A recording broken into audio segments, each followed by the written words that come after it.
So we'll say welcome to our virtual welcome and Q&A with the University Chaplaincy. We'll just go around and introduce ourselves. Jenny, can I invite you to introduce yourself first? Yeah, thank you.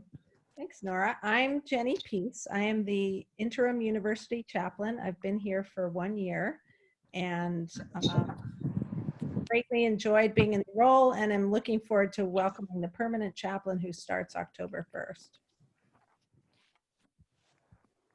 And Akshita, would you mind introducing yourself? Sure. Hi, I'm Akshita. I'm a senior studying mechanical and biomedical engineering, and on campus, I'm currently the co-president of the Hindu Students Council, so I'll be representing that group today.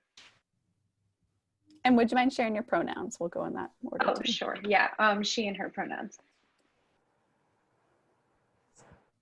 Hi, my name is Lee Romaker. I am a sophomore here at Tufts. I use they series or he series pronouns.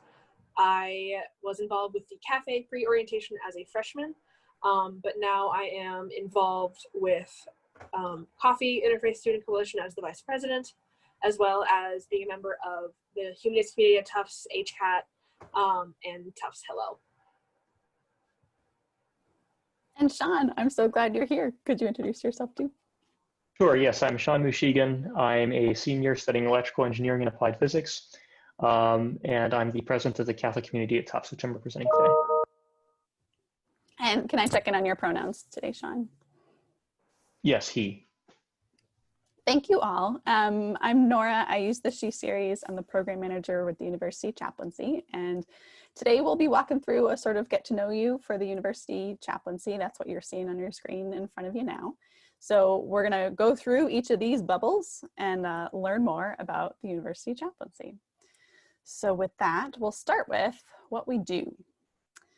So the mission of the University Chaplaincy, as you can all see, is to support religious, spiritual, ethical, and cultural life for all members of the Tufts community.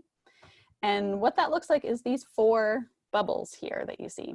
So we're going to go through each of those, and we're going to start with pastoral care, which is on top. Pastoral Care is a confidential resource on campus, and the chaplains and advisors on campus can provide it. It involves non-judgmental and compassionate listening, allows people to share their joys, concerns, and hopes. And I wonder if anyone wants to add anything about pastoral care at Tufts in particular. Yeah, I can share. I personally have not scheduled a pastoral care meeting with a chaplain, but I have met individually, had individual meetings and meals with Dan Bell, the Protestant chaplain, as well as Walker Bristol, the Humanist chaplain. And for both of them, I've found, a compassionate, sort of almost like a role model sort of figure, or maybe like a mentor sort of figure, definitely a listening ear, just somebody who is willing to listen to you completely confidentially and without any sort of judgment, who really is invested in your well-being, both spiritually, mentally, physically, all of them. Thank you so much, Lee. Well, I would just add one note, which is to say this point about being a confidential resource is helpful for students to know. Other folks on campus are mandatory reporters. If you want someone to speak confidentially about an issue and think about your options and next steps, the chaplains are a great resource for that on campus. So that's worth underscoring. And sort of as Lee mentioned, it can be everything from really informal, just check in, hang out, conversation, to a more pressing need or concern that you want to talk with someone about who's trained and skillful in listening and helping you think through thorny issues or existential issues.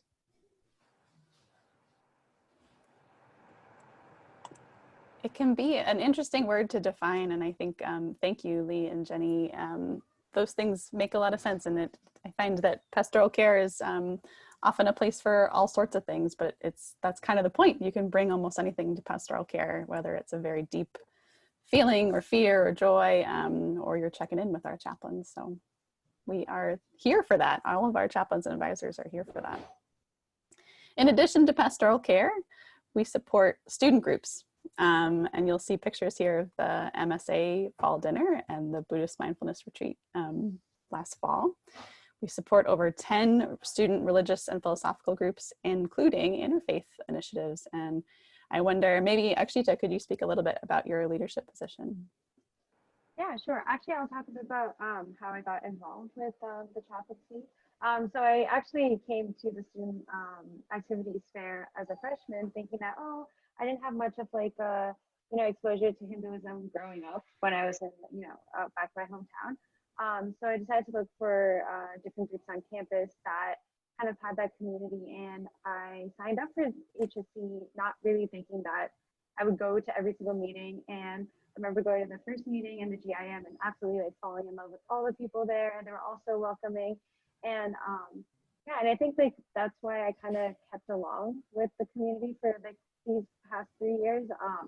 And I think it's a very great community. And also I've been to different events that have been hosted by the other groups on campus. Like I think MSA hosted a paint night that I still have the painting of hanging in my room. It's just such a great community where it's not just you meet with one group, it's really kind of interconnected. And I think that's what makes it so great. Thank you so much. Sean, is maybe there anything you want to add about being involved with CCT, Catholic Community at Tufts? Certainly, yes. So CCT offers a lot of speaker events throughout the year. We also do retreats. Typically in the fall, we do one jointly hosted with PSA. In the spring we do a retreat over at Cape Cod by ourselves. Not sure how that's going to pan out this year. We'll have to think about how to innovate with respect to those things. And then we have our weekly Sunday gatherings as well. Thank you so much. This is something that I think just is so wonderful about our chaplaincy is the variety of student groups, how active they are, and how much can be started by students. So we're really lucky. These are 2 pictures, but there are so many pictures we could have picked for this slide because a lot happens with the student groups on campus. So in addition, Pastoral Care, supporting student groups, we offer university-wide programming throughout the academic year. So that could look like a baccalaureate ceremony, that could look like a lecture series, that could look like observances around global or local or national events, or annual events like our MLK observance. This year, of course, we know that's all going to look a little different, but I think it's important to honor that not only do our chaplaincies serve people with particular identities or particular questions, but also they serve the whole campus, and we get to be involved at that level for offering programs. Is there anything anyone wants to add? Has anyone ever been to Russell Lecture or Baccalaureate or an MLK observance here? I attended the MLK Day of Observance this past year. Well, by the Day of Observance, you mean the day of volunteering in the community, right? That's a great point. Yeah, there's an MLK Day of Service, and then there's the lecture series that we do too. So do you want to talk about Day of Service? Oh yeah, sure, absolutely. So for the MLK Day of Service, the chaplaincy coordinated several, I think it was just one primary volunteer opportunity where Tufts students of like a variety of religious identities and faiths were able to gather all together, and through the chaplaincy were able to go into the Medford Somerville community, and we were able to make I believe it was Valentine's Day cards for either veterans or folks who were experiencing unstable housing conditions. That's right. Yeah. And we were able to like meet community leaders, and we also were able to listen to speakers talking about the importance of anti-racism in like the Boston community. We were able to listen to some speakers and listen to some spoken word artists and musicians, and that was it felt like a very fulfilling day to sort of get to go into the community and give back and give some service rather than just spending the day, just sort of maybe puttering about doing nothing. We were instead able to sort of give back to the community, which felt like a very in the spirit of the day. And the chaplaincy really did a great job at organizing everybody to do it, because it was like probably well over 100 students who all were able to go into the community and help out. Thank you so much, Lee. Yeah, that's exactly right. This is the sort of thing that not only the chaplaincies are supporting certain groups, but the university chaplaincy as a whole is supporting large groups and campus-wide programming. I remember meeting people at that day who hadn't come to university chaplaincy things before, but they were looking for opportunities to serve. And finally, the fourth part of our mission statement is we promote multi-faith engagement, especially through our pre-orientation program called CAFE and our Interfaith Student Council. This is something that's just an incredible opportunity with our chaplaincy because we have served so many different identities. We get to have programming that cross-pollinates all sorts of things. And so this ends up being one of the true beautiful trademarks of the university chaplaincy here at Tufts. Let me think, does anyone want to add anything about that? Maybe Jenny, could you say something about what it's like to work in a place that's so multi-faith, so intentionally multi-faith? Yeah, sure. It really is one of the defining features of the Tufts chaplaincy model. It's not a model that very many universities can either afford or have made a commitment to. So Tufts really impresses me in the sense that it has made a long-term commitment to the diversity of the chaplaincy team.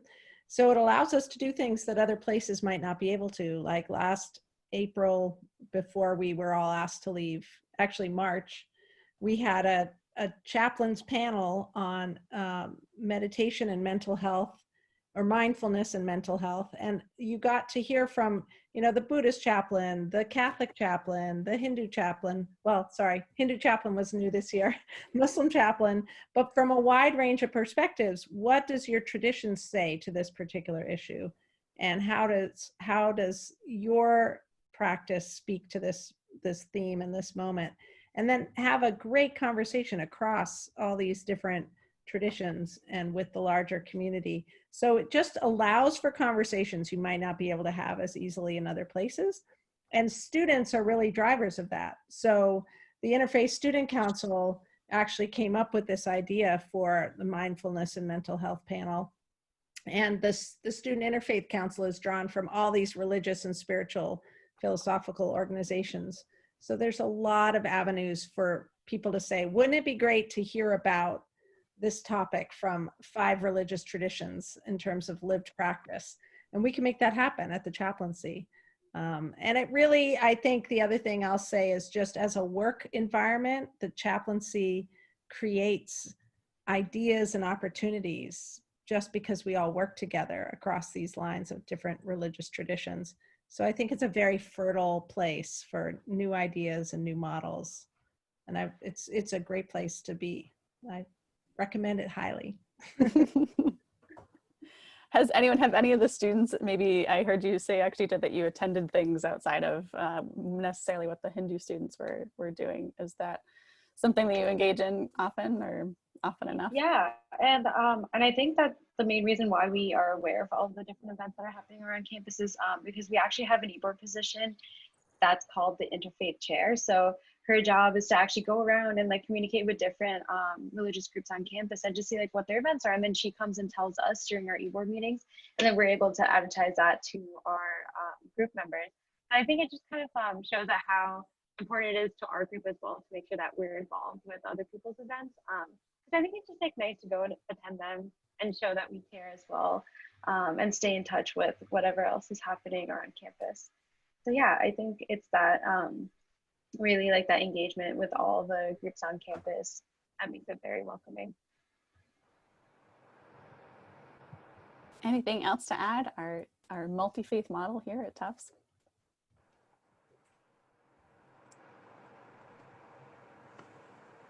I'll say now to anyone watching this recording later on, if you have questions about anything that the university chaplaincy does, these 4 components to our mission statement, the link is here in the Prezi that will go live too. And you're more than welcome to reach out to anyone on staff to hear more about this. It's quite a place. I can agree with Jenny. It's a wonderful place to work too. So we're zooming back out. We're talking now about who we are, this middle bubble here. And I'll start here by talking us through the way our university chaplaincy is structured. Involves a university chaplain, chaplains and advisors, administrators, and then a music director. So first we'll start with the university chaplain, and Jenny, who's here with us today, of University ad interim chaplain fame, is here. And then Jenny, can you just say a little bit about who's coming October 1st? Yes, absolutely. So Elise Nelson Winger is going to be the permanent chaplain here at Tufts starting October 1st. She comes with 10 years of experience as a university chaplain and is so excited to work with this multi-faith team. Like I said, this is a model that's pretty unique. And so she's really thrilled to be in a place where she can have so many colleagues from different faiths to work with and think with. Elise is also a bit of a musician, so I know she's going to bring her love of music with her. And she has a lot of ideas about what models we can develop given the resources we have here, given the needs of the campus.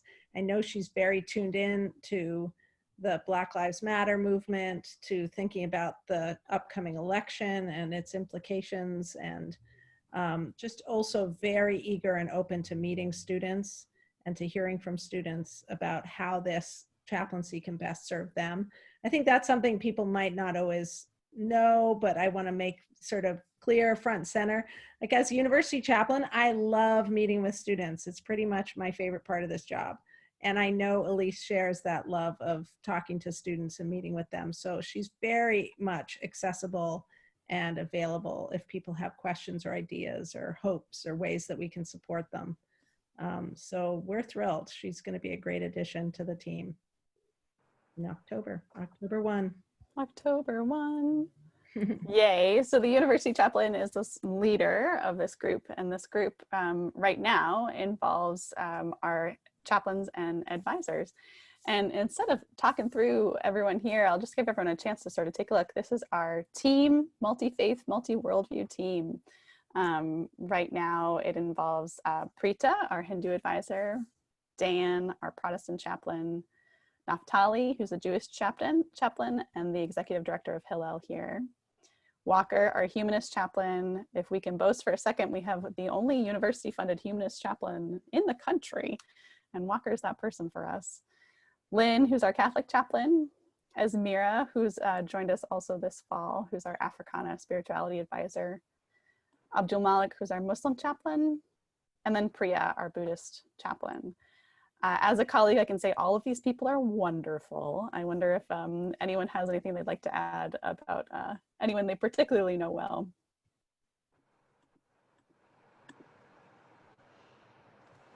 I can talk a little bit about Preeta. I am actually, so this is her first semester being involved with HSC, and we're all super excited to work with her. And we've already had a couple meetings over the summer as well, because she was so excited to start. She's like, can we just start now?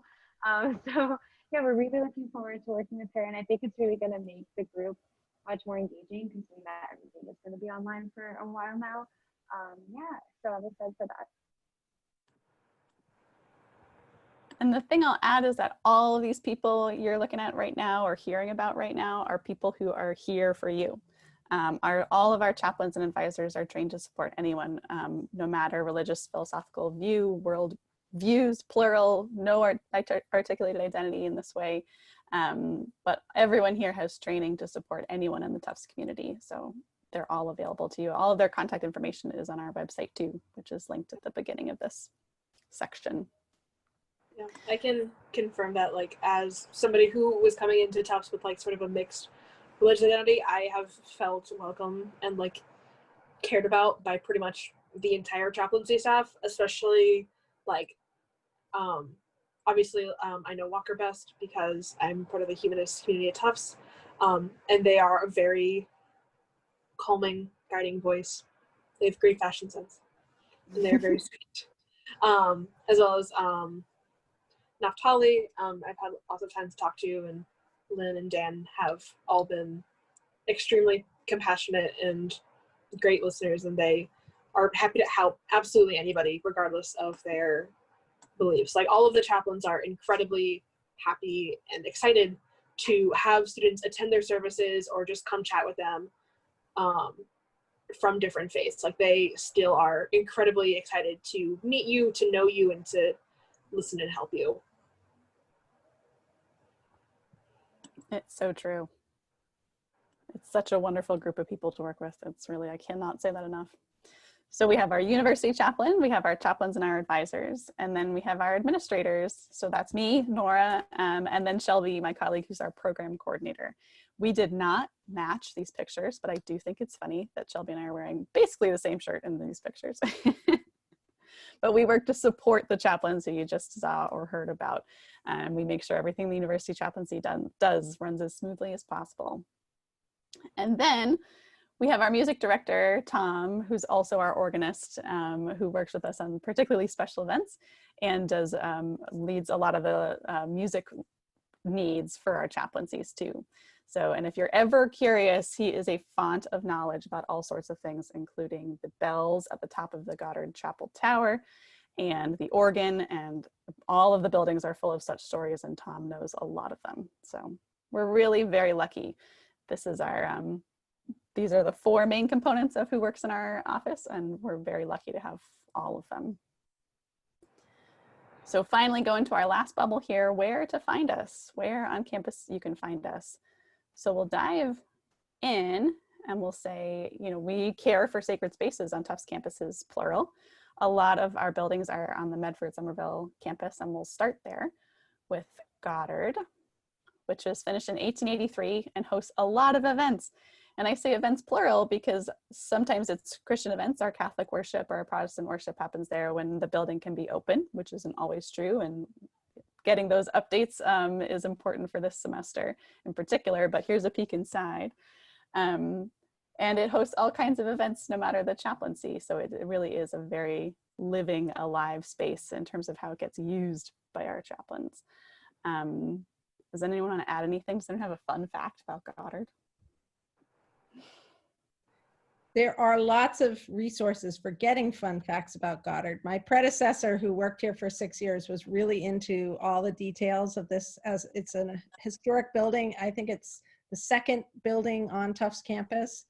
And so there's a lot of history in there. And we do have brochures, and I think it's online as well, a lot of the fascinating details about Goddard Chapel. I do not have them on my fingertips, but encourage people to look up some of those details. It's a beautiful space. I know a lot of people think that the men in the stained glass windows, the very gorgeous and kind of iconic stained glass windows, I think a lot of people think that they are Jesus or, like, you know, Joseph or God, but I believe they are, oh goodness. Do you two remember which saint they are?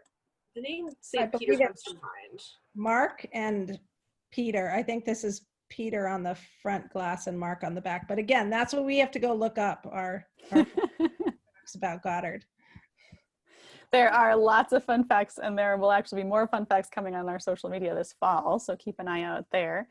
My fun fact about Goddard is that it's the 2nd building, second to Ballou, that was built on campus, and it used to be able to fit all the students, staff, and faculty of the college. So that space they're looking at right now and that right-hand picture used to be able to fit everyone.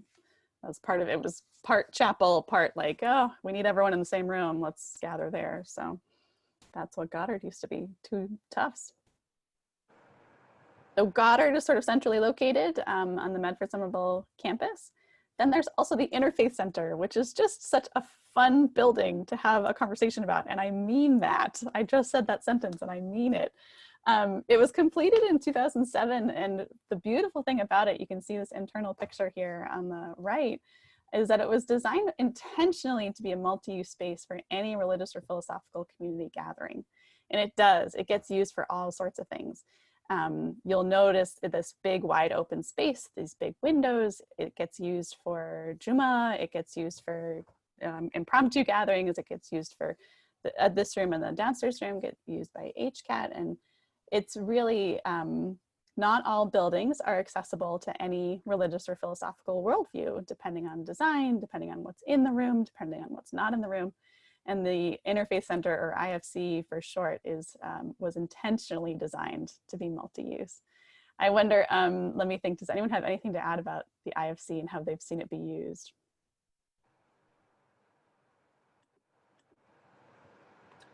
I think I am the only one who is part of a group that actively uses the IFC.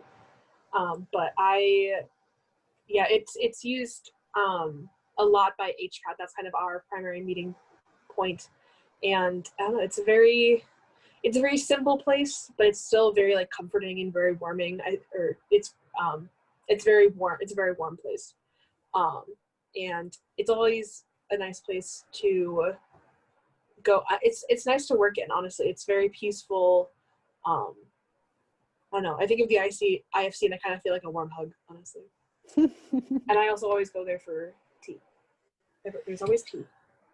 There is always tea. Lee, thank you so much for reminding me. That is probably one of the most important things to say about our spaces, is that you can always find tea and you can always find usually some sort of candy.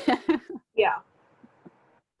This year, obviously that looks a little bit different, but if we're known for anything, I think it's that you can always have tea or candy if you're in a university chaplaincy building. So we'll move right down. We have Goddard, we have the IFC. Hillel is also on campus. It was completed in 1994, and it's a center for Jewish life on campus. Right outside this porch here on the left, there are now big chairs to sit in, and on the inside, you can see on the right, obviously this will look a little different this semester, but people are there. The space is kind of designed for gathering and having conversations. Last I was there, I attended a wonderful lecture that was hosted by Hillel. There's a big gathering space there too for that kind of event. Yeah, and one thing, if I can add about that, that's worth knowing about this year is Hillel is really going to make its space available and open. It always is, but it's worth noting that they've worked hard to make it a space that all students can gather in this year. They've got it set out in a way that's socially distant and people can come in, but there aren't going to be as many of those spaces where folks can just come in and sit and gather. So it's nice that Hillel has worked hard to make it very accessible this year, insofar as we're able to do things like that this year. Mm-hmm. It's a really beautiful space too, those big windows and the view. So Goddard, the IFC, Hillel, and then finally we have prayer spaces, which there are multiple of on the Medford Somerville campus, and there's also some in the Boston campus too. These are most often used by our Muslim students, and they also have stations for washing. On the Medford Somerville campus, there's one in Curtis, there's one in Fletcher, and then also the Interfaith Center.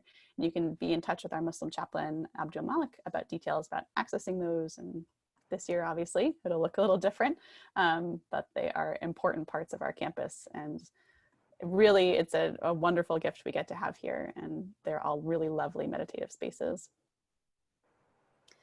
So that is where to find us.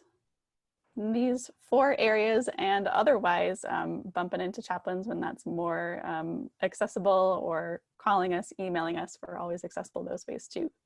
But those are buildings on campus that you might find us in.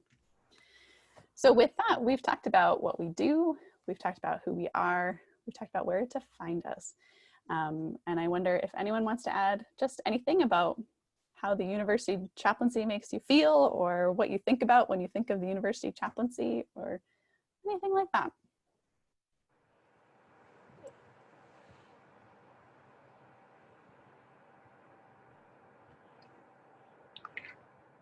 I know that like from the minute I stepped on the Tufts campus, the Tufts chaplaincy made me feel incredibly welcomed and wanted. It can be tough when you're first coming to college because you feel separated from, your parents, your mentors, your coaches. Like you are like on your own for the first time. And even though, you come to college and you're an adult now, it can be nice to feel like you have some sort of guidance. And, a chaplain can't really tell you how to do your laundry. But it is nice to have someone with a lot of wisdom who can help you with how you're feeling, maybe any spiritual or existential questions you have. It's nice to sort of have not just one, but like several guiding presences. Like, you know, if you're a Jewish student, you don't just have Rabbi Naftali to look up to. You have like every chaplain is like so excited to help you, make you feel welcome, and you know, answer any of your questions in whichever way they can. Thank you so much, Lee. Yeah, and I just want to go off of what Lee said, and I think the community is just so open and welcoming, and you don't have to go in knowing whether you're part of any religion, or you don't even need to have any background knowledge about it. And I think that's so great because it's such a great space to learn all of this, just because the conversations you have with people kind of stick with you for a really long time. And at least for me, it's helped me form these past 3 years that I've been on campus. And yeah, I'm looking forward to my last year being part of the chaplaincy.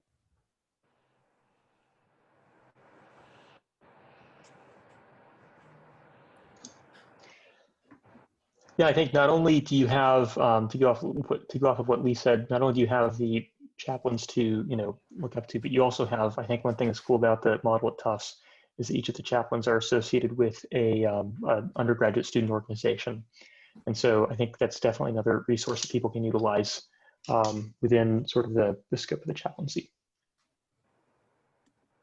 Yeah, and thanks for that, Sean, and for each of you for weighing in. I would just underscore that the chaplaincy is very much a student-driven model. So we're here to find out what we can do for you. It's not as much about just setting up programs and ideas that we have. It's really about saying, who are you? What are your needs? How can we help you and be a resource for you? And I love that about the chaplaincy. It's really created by the people, by the students who seek us out and who are really thought partners around what we can do to serve the community a little more fully. So anyone who's thinking about being involved in the chaplaincy, like, you can come and sit in the back and sort of listen, but there's also so many avenues for you to take leadership and for you to step in and say, this is sort of what I'm looking for, or I don't see what I'm looking for yet. Can you help me create it? And it's a very creative place. I would just underscore that. Thank you all. What I heard was it's a place that really emphasizes welcome and hospitality, a place where you don't necessarily have to have a defined identity. You can just come and start to feel it out. A place that's really here for you and your needs as you express your identity, if that's true for you, and a place where you can be creative and take on leadership positions and express hey, what if we tried this? And there are people there to support you. Those are all things I love about being a member of this community too. So thank you all.